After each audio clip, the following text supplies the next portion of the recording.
Hello बच्चों, let's read the question. The question is in Rutherford alpha particle scattering experiment as shown in given figure A and B refer to. इसमें ये जो A है और यहाँ पर जो B है वो हमारा क्या है ये हमें बताना है।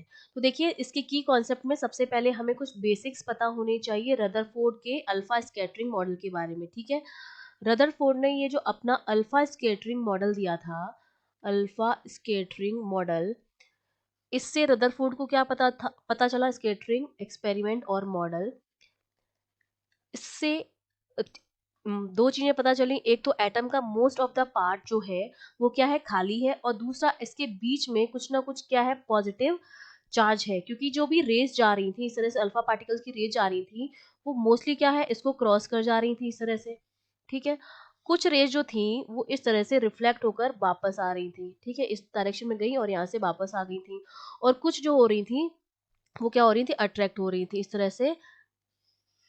तो इसका मतलब उसको ये पता चला कि most of the part of atom जो है वो क्या है, खाली है, और बीच में कोई ना कोई क्या है, पॉजिटिव चार्ज है, जो अल्फा पार्टिकल्स को क्या कर रहा है, रिपेल कर रहा है। क्योंकि लाइक चार्जेस जो होते हैं वो क्या करते हैं, रिपेल करते हैं। हमारे जो अल्फा पार्टिकल्स होते हैं उनको हम कैसे लिखते हैं, 2He4, और ये हमारे क्या होते हैं, पॉजिटिव पार्टिकल्स होते हैं।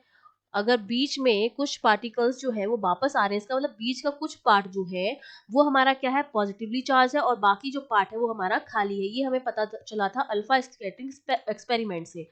अब अल्फा पार्टिकल्स हमें कहाँ से मिलेंगे, इसके लिए यूज किया था उन्होंने पोलोनियम का सैंपल। ठीक है, इस पोलोनियम के सैंपल से उन्हें क्या मिले थे, अल्फा रेज उन्होंने जनरेट की थी। ठीक है, उसके बाद इन अल्फा रेज को उन्होंने डाला किसके ऊपर, गोल्ड फॉइल के ऊपर।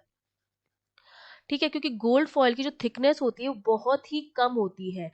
वो चाहते थे कि वो कोई ऐसा यूज करें फॉइल जो जिसकी थिकनेस बहुत ज्यादा कम हो, तो इसके लिए उन्होंने यूज किया था गोल्ड फॉइल को। ठीक है, तो जब गोल्ड फॉइल में से उन्होंने निकाला अल्फा रेस को, तो ये तो हमारा हो गया पोलोनियम सैंपल, और ये जो मेरी बी है ये मेरी क्या हो गई है, गोल्ड फॉइल हो गई है।